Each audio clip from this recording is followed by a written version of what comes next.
Study IQ IAS, अब तैयारी हुई अफोर्डेबल।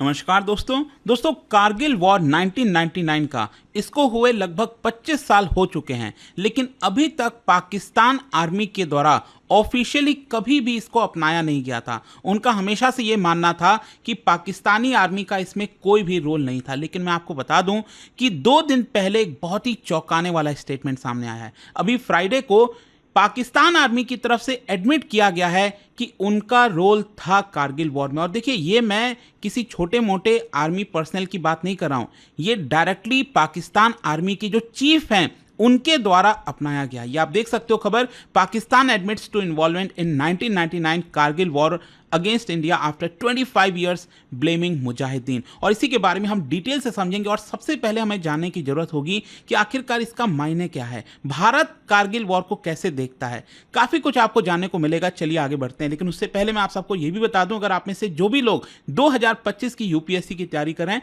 तो हमारा ये जो बैच है इसको अवेल कर सकते हैं। इसमें सबसे खास बात यह है कि अगर आप सिर्फ प्रीलिम्स भी क्रैक कर लेते हो तो यहां पर आपका जो पूरा फीस है वो रिफंड कर दिया जाता है। तो ज्वाइन करने के लिए हमारे वेबसाइट ऐप पर जाइए और कमेंट सेक्शन में लिंक दिया हुआ और यहां पर यूज करना है आपको ये कोड अंकित लाइव, ताकि आप मैक्सिमम डिस्काउंट ले सकें। और इसके अलावा अगर आप एमसीक्यूज अटेम्प्ट करना चाहते हैं तो मेरे इंस्टा पेज पर जाइए, वहां पर स्टोरीज में जितने भी एमसीक्यूज हैं उसको भी आप अटेम्प्ट कर पाएंगे।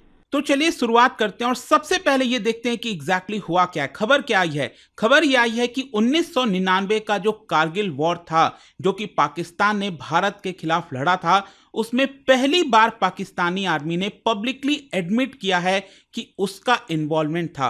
बेसिकली मैं आपको बताता हूं, पाकिस्तान के अंदर डिफेंस डे सेलिब्रेट किया जा रहा था। डिफेंस डे, जी हां, पाकिस्तान में भी डिफेंस डे होता है। ये लोग 6 सितंबर को सेलिब्रेट करते हैं। तो यहां पर उस मौके पर रावलपिंडी में जो पाकिस्तान आर्मी के चीफ हैं जनरल असीम मुनीर, उनकी तरफ से कुछ स्टेटमेंट दिया गया। और इसी के दौरान यहां पर उन्होंने बोला कि उनके बहुत सारे जो जवान हैं पाकिस्तान के, उन्होंने अपनी जान गंवाई है कारगिल वॉर के अंदर। और वैसे मैं आपको बता दूं, भारत जो है कारगिल विजय दिवस मनाता है, आपको याद होगा 26 जुलाई को। और इस बार आपको पता था 25 साल इसको पूरे हुए थे। खैर, यहां पर उनके द्वारा स्टेटमेंट क्या दिया गया है वो हमें थोड़ा समझना है। देखिए, सबसे पहले तो जो चीफ हैं पाकिस्तान आर्मी के, उन्होंने कहा कि पाकिस्तान एक बहुत पावरफुल और ब्रेव नेशन है। खैर, यहां पर साथ साथ उनका यह भी कहना था कि पाकिस्तान समझता है कि वैल्यू ऑफ फ्रीडम क्या होती है, मतलब जो आज़ादी है उसकी वैल्यू क्या होती है वो पाकिस्तान समझता है, और उसको सस्टेन कैसे करना है वो भी पाकिस्तान जानता है।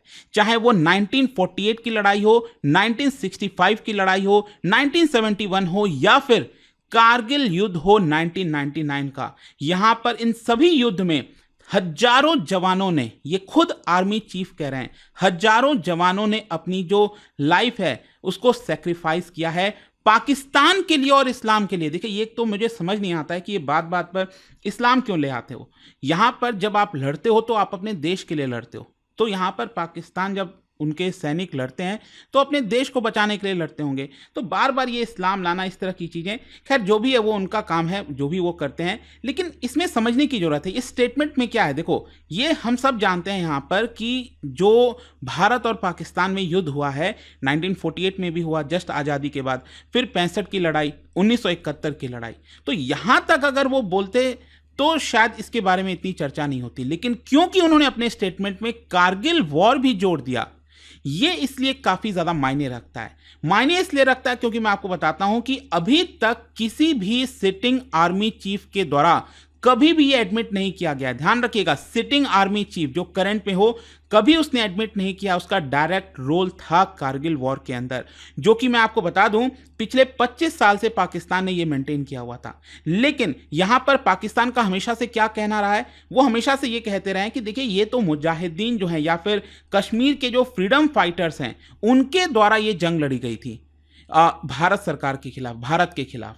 तो इसी की वजह से ये जो स्टेटमेंट आया है ना कि यहां पर हजारों जवानों ने अपना सेक्रीफाइस दिया है कारगिल वॉर के दौरान भी, ये साफ साफ दिखाता है यहां पर कि पाकिस्तान का डायरेक्ट इन्वॉल्वमेंट था। देखो, ये पूरी दुनिया जानती है, ये हम सब भी जानते हैं, लेकिन पाकिस्तान ने अभी तक इसको एडमिट नहीं किया था। अब आप में से कई लोग कहेंगे सर मुशर्रफ का भी तो स्टेटमेंट आया था। देखो, मुशर्रफ का जब स्टेटमेंट आया, he was not the sitting chief then.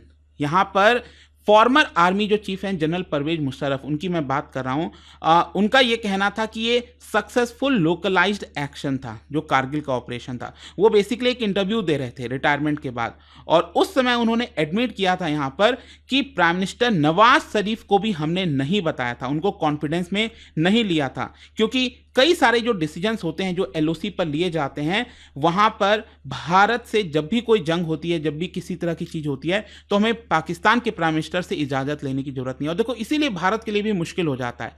यहां पर भारत भी बातचीत करना चाहता है, भारत चाहता है कि चीजों को खत्म किया जाए, टेररिज्म ना रहे, लेकिन किससे बात करें? कौन पावरफुल है? क्या वो एक कोई डेमोक्रेटिकली इलेक्टेड जो प्राइम मिनिस्टर है, क्या उससे बात किया जाए, या फिर जो वहां की आर्मी चीफ है, आर्मी है, उससे बात किया जाए? क्योंकि अल्टीमेटली मेन डिसीजन तो आर्मी को लेना है। तो एक तरह से जो मुखौटा होता है डेमोक्रेसी का, वो जो पाकिस्तान दिखाने की कोशिश करता है, लेकिन रियल पावर तो आर्मी चीफ के पास है, और इसीलिए बहुत सारे इश्यूज आते हैं। इनफैक्ट मैं आपको बताता हूं, मुशर्रफ ने एडमिट किया कि पाकिस्तान आर्मी की जो 10 कोर FCNA मतलब फोर्स कमांड नदन एरियाज का जो लोग थे, आर्मी पर्सनल थे, वो इस पूरे ऑपरेशंस में इन्वॉल्व थे। उनका ये भी कहना था कि इस पूरे ऑपरेशन में यहाँ पर पहले तो मुजाहिदीन की एक्टिविटी हो रही थी, लेकिन बाद में हमारे जवान भी इसमें ऐड हो गए, और इसी की वजह से यहाँ पर जब भी इस तरह के ऑपरेशंस होते हैं भारत के साथ, तो हमें किसी की परमिशन लेने की जरूरत नहीं पड़ती। और देखिए, इस चीज़ को एडमिट किया गया था खुद मुशाहिद हुसैन सैयद के द्वारा। अब ये कौन है मैं आपको बताता हूँ। 1999 में जो प्राइम मिनिस्टर थे पाकिस्तान के, नवाज शरीफ, उनके गवर्नमेंट में ये इंफॉर्मेशन सेक्रेटरी थे, और देखिए उन्होंने इस चीज को बताया कि यहां पर जब नवाज शरीफ को इसके बारे में बताया गया DGMO के द्वारा, तो अब 17 मई 1999 को बताया गया था। लेकिन आपको याद होगा कारगिल वॉर में क्या हुआ था। बेसिकली जो इन्फिल्ट्रेटर्स हैं वो पहले ठंड के समय, जनवरी फरवरी, जब ठंड चल रहा होता है, जब बहुत बर्फ गिर रहा होता है वहां पर, तो उसकी वजह से क्या होता है कि भारत की तरफ से भी जो पूरी टुकड़ी है वो नीचे आ जाती है, क्योंकि बहुत ज़्यादा ठंड है, कोई मतलब नहीं है वहाँ पर रहने का। तो उसी का फ़ायदा उठाकर पाकिस्तानी जो आर्मी है और जो इन्फिल्ट्रेटर्स हैं वो यहाँ पर एंटर कर गए थे और पोस्ट वगैरह बनाने की कोशिश की थी। तो यहाँ पर ये काम तो उनका पहले से स्टार्ट हो गया था, और इसके बारे में चर्चा चल रही थी। भारत बार बार ये स्टेटमेंट दे रहा था कि कुछ पाकिस्तानी आर्मी करने की कोशिश कर रही है, लेकिन इसके बारे में खुद पाकिस्तान के प्राइम मिनिस्टर को नहीं बताया गया। वो बताया गया 17 मई को जाकर। तब तक तो कुछ कर भी नहीं सकता था पाकिस्तान के प्राइम मिनिस्टर। और इसीलिए आई होप आप समझ पा रहे होंगे इस चीज को कि नवाज जो मुशर्रफ का स्टेटमेंट था वो as a former army chief था, not current, and that is why जो अभी के आर्मी चीफ का स्टेटमेंट आया है वो सबसे ज्यादा मायने रखता है। खैर, कारगिल वॉर को भारत कैसे देखता है? देखो, हम सबको पता है 1999 का जो वॉर था, इसमें पाकिस्तान को बहुत बुरी शिकस्त दी गई थी भारत के द्वारा। यहां पर जो कारगिल सेक्टर, स्पेशली आपको पता ही होगा कि अभी तो क्या है कि डिवाइड हो गया है। यहाँ पर जो श्रीनगर, ये जो जम्मू कश्मीर आप पूरा देख रहे हो, ये एक आपका अलग यूनियन टेरिटरी बन गया, और दूसरा जो पूरा लद्दाख है वो आपका यूनियन टेरिटरी बन गया है। तो यहाँ पर ये रहा श्रीनगर, ये रहा ले, और यहाँ पर जो लद्दाख में ही ये पूरा सेक्टर है, एक अलग से जिला है, ये आपका टाइगर हिल, ठीक है। टाइगर हिल मतलब ये जो कारगिल वाला एरिया है, और इसी के अंदर आता है ऊपर LOC पे टाइगर हिल। तो यहाँ पर ये लोग जो है कब्जा करने की कोशिश कर रहे थे। तो ये सारी लगभग 3 महीने तक ये चला था, और भारत ने ये पूरा जंग जीत लिया था। ऑल्दो भारत के अगर आप देखेंगे तो 545 जवान वीर गति को प्राप्त हुए थे। बहुत ही अनफॉर्चुनेट था, लेकिन साफ साफ आप देखोगे तो उस समय जो अमेरिका के भी राष्ट्रपति थे बिल क्लिंटन, उन्होंने भी एक तरह से चेतावनी दी थी और कहा था नवाज शरीफ को कि आप अपने आर्मी पर्सनल को विड्रॉ कर लीजिए कारगिल सेक्टर से। और यहाँ पर अगर आप देखिए तो जो भारत है, भारत ने हमेशा से मेंटेन किया है कि ये पाकिस्तान की तरफ से एक स्ट्रैटेजी चली जा रही थी, और कश्मीर का जो क्लेम है उसको लेने की कोशिश की जा रही थी। और भारत ने कई सारे एविडेंस भी दिखाए थे कि इसमें डायरेक्ट पाकिस्तानी आर्मी का रोल है, चाहे वो प्रिजनर्स ऑफ वॉर वाला एविडेंस हो, जो बुक हो गया, यूनिफॉर्म्स हो गए जो वो लेकर आए थे साथ में, ये जो इन्फिल्ट्रेटर्स थे, वेपन्स हो गया, इन सब में यहाँ पर इन्वॉल्वमेंट दिख रहा था कि ये डायरेक्ट पाकिस्तानी आर्मी है। और यहाँ पर आपको पता ही होगा कि बहुत सारी जो पाकिस्तानी आर्मी थी जो डेड थे, उनको खुद इंडियन आर्मी ने दफनाया था, ठीक है, रेस्पेक्ट देकर दफनाया था, क्योंकि वो एक डेड बॉडी थी। लेकिन यहाँ पर मैं आपको बता दूं, एक्सपर्ट्स का हमेशा से मानना रहा है कि कारगिल वाला जो था वो एक सक्सेस स्टोरी था भारत के लिए, और पाकिस्तान के लिए तो बहुत बड़ा ब्लंडर था। मतलब पूरे इंटरनेशनली जियोपॉलिटिकली अगर आप देखोगे तो पाकिस्तान को बहुत ज़्यादा शर्मसार होना पड़ा था। और एक्सपर्ट्स तो ये बार बार हमेशा से कहते आ रहे हैं कि मुशर्रफ का जो क्लेम आया था वो साफ दिखाता है कि वो लोग थे, लेकिन साथ ही साथ अब ये जो क्लेम आया है खुद आर्मी चीफ के द्वारा, इससे आई डोंट थिंक कि अब कोई भी पाकिस्तानी जो है मुकर पाएगा कि उसका इन्वॉल्वमेंट था कि नहीं था डायरेक्टली।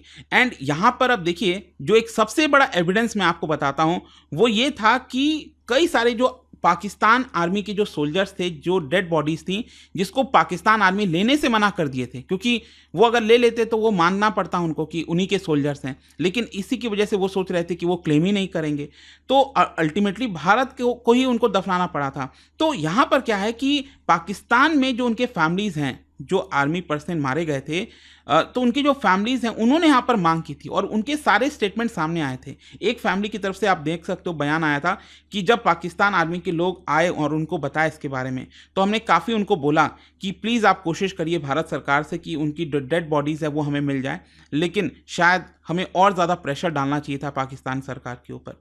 तो इस तरह के कई सारे फैमिलीज़ का स्टेटमेंट भी आया था। अब देखिए यहाँ पर कंक्लूजन क्या निकलता है। कंक्लूजन सिंपल है कि जो भी एविडेंस है, जो भी फैमिलीज़ के बयान हैं, इससे साफ साफ है कि यहाँ पर पाकिस्तान आर्मी का रोल था ही था। ऑल्दो पीएम जो है नवाज शरीफ, उनको थोड़ा सा डार्क में रखा गया था, लेकिन अल्टीमेटली ये जो स्टेटमेंट आता है इसको कहीं ना कहीं भारत भी हाईलाइट करेगा। एंड यू नेवर नो, अभी आपको पता है कि जो एस जयशंकर साहब हैं वो यूनाइटेड नेशंस जो जनरल असेंबली मीटिंग होती है वहाँ पर वो बोलेंगे, एंड मे भी हो सकता है कि ये जो एडमिट किया गया है पाकिस्तान आर्मी के द्वारा, इसको भी बताया जाएगा पूरी दुनिया के सामने, और भारत को भी रखना चाहिए ये चीज़ कि ये तो अब साफ साफ एडमिट कर चुके हैं। देखते हैं आगे क्या होता है यहाँ पर। आई होप कि इसमें आपको सब कुछ समझ में आ गया होगा। और जाने से पहले एक इंटरेस्टिंग क्वेश्चन देखिए, क्योंकि हम कारगिल वॉर की बात कर रहे हैं तो मैं आपको बता दूं, ऑन दी लेटर स्टेज जो इंडियन एयरफोर्स है उनको भी ज्वाइन कराया गया इस पूरे ऑपरेशन में।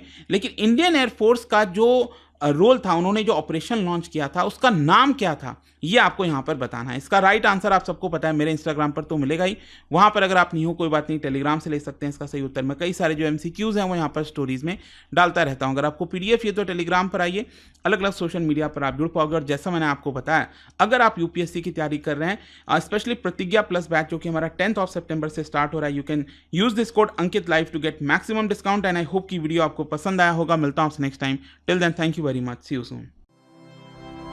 स्टडी IQ IAS, अब तैयारी हुई अफोर्डेबल।